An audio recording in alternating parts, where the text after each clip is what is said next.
Hello दोस्तों, स्वागत है हमारे चैनल के एक और नई वीडियो में। हम पहले रिक्वेस्ट करना चाहेंगे जो भी नए व्यूवर्स इस वीडियो को देख रहे हैं वो प्लीज़ चैनल को सब्सक्राइब और वीडियो को लाइक करें। तो आज हम एक बड़े इंपॉर्टेंट टॉपिक की बात कर रहे हैं, जो टॉपिक आप हर रोज़ कहीं ना कहीं देखते हैं। वो टॉपिक है एनर्जी ड्रिंक्स का, खास करके जो हम देखते हैं रेड बुल और स्टिंग का। तो रेड बुल और स्टिंग एकदम से बहुत ज़्यादा पॉपुलर हो गए हमारे आसपास। हम देखते हैं कि छोटे से छोटे बच्चे हैं, चाहे कोई लेबर वाला है, चाहे कोई रिक्शे वाला है, वो कहीं ना कहीं आपको स्टिंग पीते हुए दिखाई देता है। तो पहले तो हम इसके इतिहास में जाते हैं कि इसकी शुरुआत कैसे हुई। तो पहली जो एनर्जी ड्रिंक दुनिया में आई थी वो आई थी 1940 में, जब हिटलर की आर्मी को एनर्जी की ज़रूरत थी वर्ल्ड वॉर 2 लड़ने के लिए। तो उन्होंने एक ड्रिंक तैयार की। उस ड्रिंक में वो मेथफेटामीन यूज़ करते थे। मेथफेटामीन, जिसको कि हम आइस भी कहते हैं, एक तरह की ड्रग होती है जो आपको बहुत ज़्यादा एनर्जी दे देती है। इसका असर देखने के बाद बाकी कंट्रीज़ में भी हलचल होने लगी। उनको भी लगा कि कहीं ना कहीं हमें भी अपने लोगों को या अपनी वर्किंग क्लास को एनर्जी देने की ज़रूरत है। तो उसके बाद डॉक्टर इनफ एक एनर्जी ड्रिंक आई जो कि अमेरिका की थी, लेकिन वो इतनी ज़्यादा चली नहीं। सबसे ज़्यादा जो चलने वाली एनर्जी ड्रिंक थी वो आई जापान की तरफ से। अब जापान में क्या कल्चर है कि वहाँ पे लोग जो हैं वो लॉन्ग आवर्स वर्क करते हैं। वहाँ का कल्चर ही ऐसा है कि आप जितना ज़्यादा काम करते हो उतनी ज़्यादा आपको रिस्पेक्ट मिलती है। तो इतना ज़्यादा काम करने के लिए आपको एनर्जी की ज़रूरत भी पड़ेगी, ताकि आप थको ना, आपको नींद ना आए, आप बोर ना हो जाओ। तो वहाँ पे एनर्जी ड्रिंक्स जो हैं वो बहुत ज़्यादा कॉमन होनी स्टार्ट हो गई। लेकिन ये ड्रिंक्स जो हैं वो इंडिया तक नहीं पहुँची थी। उसका मेन रीज़न क्या था कि ये लोकल ड्रिंक्स थी।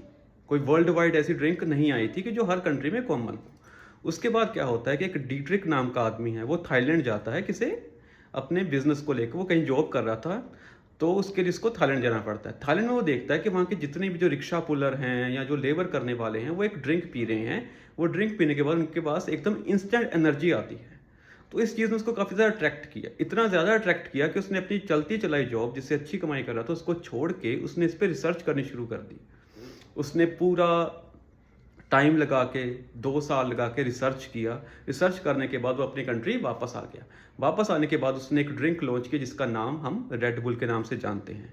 लेकिन रेड बुल के साथ एक प्रॉब्लम थी। ये इंडिया में लॉन्च हुई तो बहुत टाइम पहले से है, लेकिन इसकी कॉस्ट जो है वो एवरेज एक इंडियन के जो बायर का एक माइंडसेट होता है उससे काफ़ी ऊपर थी। तो लोग इसको बाय करते थे, लेकिन बहुत कम, कभी कभार हो गया, एक एज अ स्टेटस सिंबल चलता था। तो उसके बाद फिर आई पेप्सी। अब पेप्सी कैसे पीछे रह जाती, उनको चाहिए था एक ऐसी ड्रिंक जो कि हर इंसान के पास भी हो और सस्ती भी हो। तो उसके लिए उन्होंने फिर लॉन्च किया मार्केट में जो स्टिंग नाम का प्रोडक्ट हम देखते हैं। अब ये तो होगी इसकी हिस्ट्री। अब हम देखते हैं कि ये काम कैसे करता है। तो बेसिकली होता क्या है कि ये जो एनर्जी ड्रिंक्स हैं इनमें मेजर, वैसे बोलने को तो बोल देते हैं इसमें विटामिन हैं, इसमें मिनरल्स है, इसमें ये है, इसमें वो है, नहीं। इसमें बेसिकली होता है कैफ़ीन। अब कैफ़ीन का काम क्या है कि जैसे कैफ़ीन की एक बड़ी मात्रा हमारी बॉडी के अंदर जाती है, तो हमारे जो ब्रेन है वो अपने नर्वस सिस्टम को एक्टिवेट कर देता है, उसको हाइपर मोड में डाल देता है। उसके अलावा हमारा बॉडी में जो है वो कोर्टिसोल और एड्रेनलिन नाम के 2 हार्मोन से वो रिलीज होते हैं। इससे क्या होता है कि एकदम से हमारी, जैसे एक गाड़ी होती है ना, एकदम से उसको टर्बो बूस्ट मिलता है, वैसे ही हमारी बॉडी को एकदम से टर्बो बूस्ट मिलता है। तो हमें ऐसे लगता है कि हमारी थकावट, हमारी नींद, हमारा जो बोरिंग सा एटमोसफियर है वो एकदम से चेंज हो गया। लेकिन ये रहता शॉर्ट टर्म के लिए है। अब हम आते हैं मेन मुद्दे के ऊपर कि ये कितनी ज़्यादा खतरनाक चीज़ है।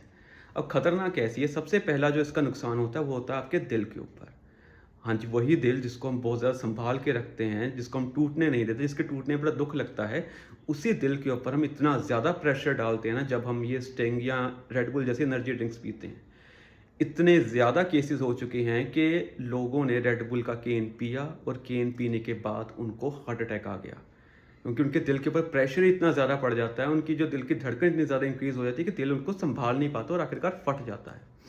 यही नहीं, एक बहुत फेमस टिकटॉकर के साथ भी यही हुआ था। वो रेगुलर 2 या 3 केन जो रेड बुल की ड्रिंक करता था और आखिरकार वही हुआ कि उसकी एक दिन अचानक हार्ट अटैक से मौत हो जाती है। ये तो एक बहुत खतरनाक चीज़ है, लेकिन इससे भी ज़्यादा एक हार्मफुल इफेक्ट जो है, जो हम बहुत कॉमनली आजकल देख रहे हैं। आपने नोटिस किया होगा कि आपके आसपास जो नौजवान हैं, लड़कियां वो डिप्रेशन और एंजाइटी से बहुत ज़्यादा पीड़ित हैं। अब किसी पर्सन से जाके पूछ लो, वो कहेगा कि हाँ यार, कहीं ना कहीं मुझे डिप्रेशन लगता है या मुझे लगता है कि मेरे को एंजाइटी है। उसका एक मेन रीज़न जो है वो एनर्जी ड्रिंक्स हैं, क्योंकि इसके साथ ये एक तरह का नशा ही है। इससे कोई डिफरेंट नहीं। आप ये मत सोचिए कि ये कोई बहुत अच्छी चीज़ है, या अगर कोई बड़ी कंपनी इसको बेच रही है या बड़े बड़े सेलिब्रिटीज़ को एंडोर्स कर रहे हैं तो ये अच्छी चीज़ है। नहीं जी, बिल्कुल हार्मफुल चीज़ है, सेम नशे वाला काम करती है। थोड़ी देर के लिए आपकी बॉडी को एक हाई दे देती है, एक मतलब आपकी बॉडी को एनर्जी दे देती है, लेकिन उसके बाद आपकी बॉडी जब दोबारा नीचे आती है, दोबारा रियल वर्ल्ड में आती है, तो उसको एहसास होता है कि मेरे जो मैं उसमें महसूस कर रहा था दुनिया वैसी नहीं है। तो उसके बाद क्या होता है कि इंसान डिप्रेशन में चला जाते हैं, इंसान को एंजाइटी होनी स्टार्ट हो जाती है।